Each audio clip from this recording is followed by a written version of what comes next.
Reflective practice, tips and tricks to succeeding. My name is Steph Bennett. I'm a learning development tutor in the Hub.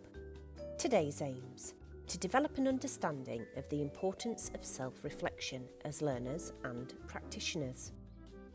We will look at what is reflection, how do I do it, and why should I do it? Reflective frameworks and writing reflectively. Let's get talking. Well, as we're online, let's get thinking. What is reflection? And has reflection ever had a positive impact on your studies or your professional practice? Pause the video for 5 minutes and jot down your ideas. Give yourself time to reflect. What is it? Reflection is considering our thoughts and behaviours. It can strengthen your professional practice as you learn from your experiences. We reflect in action. When it's not working, we think about how we can quickly change it to make it work. We reflect on action. It didn't work this time. Why did this happen? And we reflect for action. What plan can we put in place to make it work better the next time? And this is Schoen's reflective framework with a top-up by O'Donnell et al. Why reflect? I'll leave this link in the description. It's really great, so give it a watch. Reflection strengthens our metacognition. All metacognition means is thinking about thinking.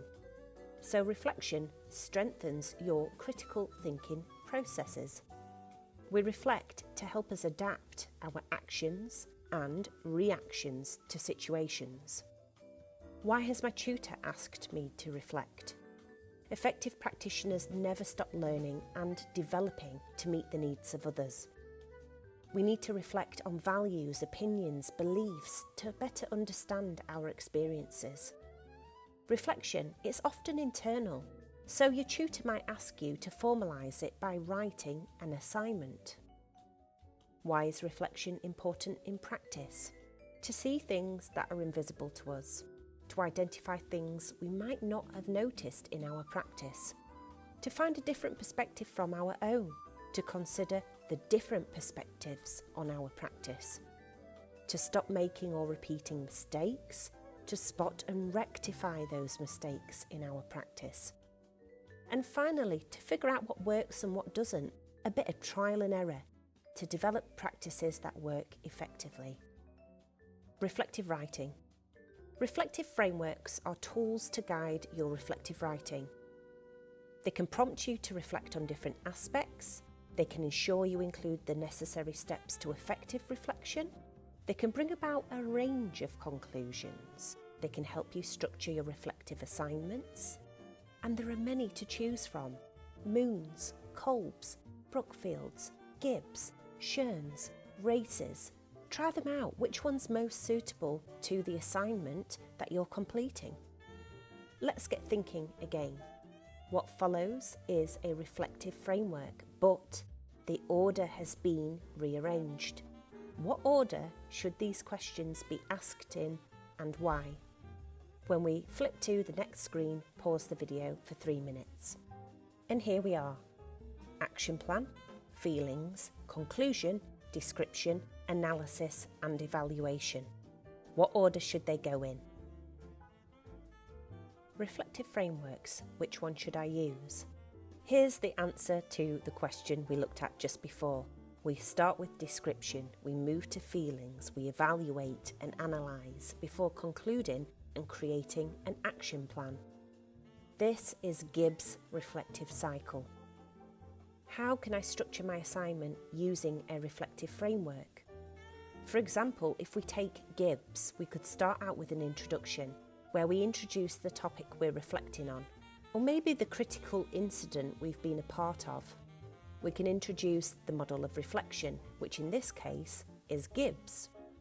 We can start with a part 1, what happened? Let's describe the experience. We can move to a part 2, what did we think or feel during that experience or after the experience?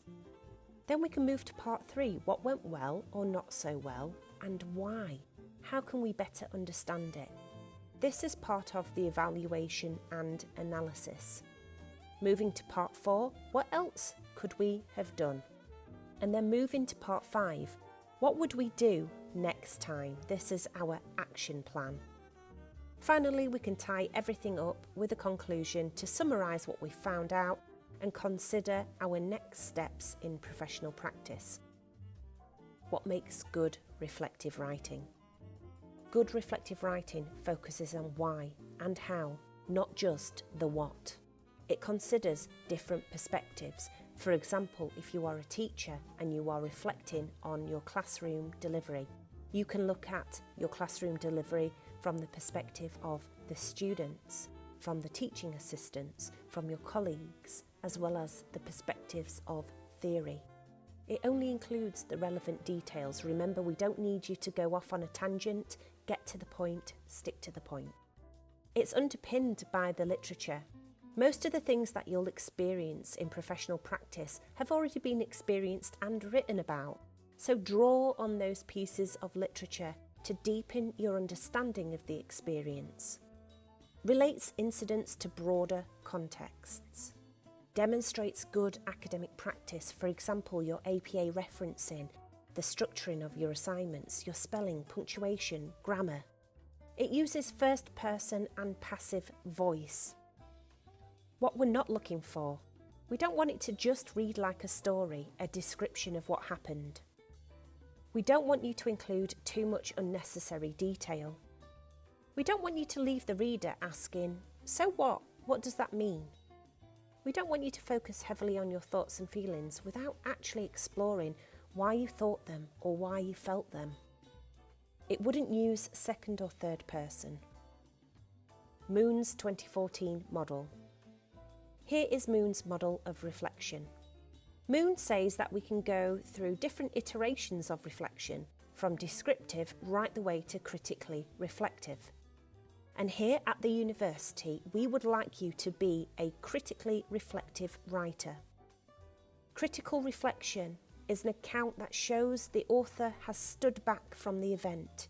They've questioned themselves. Remember those values, opinions, beliefs, experiences. They've considered other views. They've considered motivations. And it also considers what has been learned through the process. So keep this model in mind. A descriptive reflector describes but does not reflect, tells the story but uses one point of view. Descriptive with some reflection, it's an account that describes, it indicates some points for reflection, but they're not explored in depth. A reflective writer still has some description, but is also focused on certain points for reflection, and there's some self-questioning and self-analysis.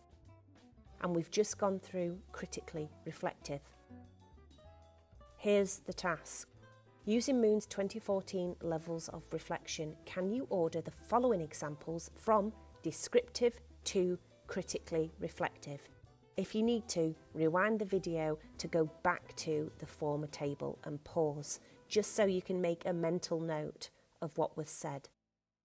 And here are the examples. I'll go through them slowly. This is sample A. Pause the video until you've finished reading it. Here are examples B, C, and D. Pause the video and read the 3 examples. Did you get it right? Sample A is descriptive with some reflection. Sample B is critically reflective. Sample C is reflective. And sample D is descriptive only. Well done. Moving forward then as a critical reflector. Be kind to yourself. Remember well-being in reflection. It's not about focusing on the bad parts. It's about looking at the areas for improvement, but equally the things that you've done really well. So make sure your reflection is balanced and it's not a moment to tear yourself down. Book a one-to-one with Learning Development, the library and digital learning if you need any support in your upcoming assignments. Use the Learning Development Blackboard. Scroll down to the section called Reflective Toolkit. Here you will find many reflective frameworks and models.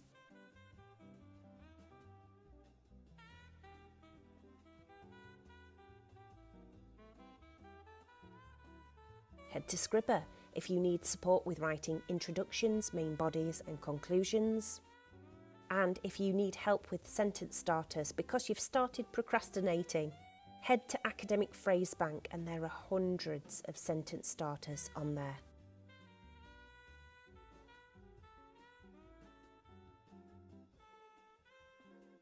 And finally, we need to be ensuring that our reflection is underpinned by literature, which means you will be citing and referencing.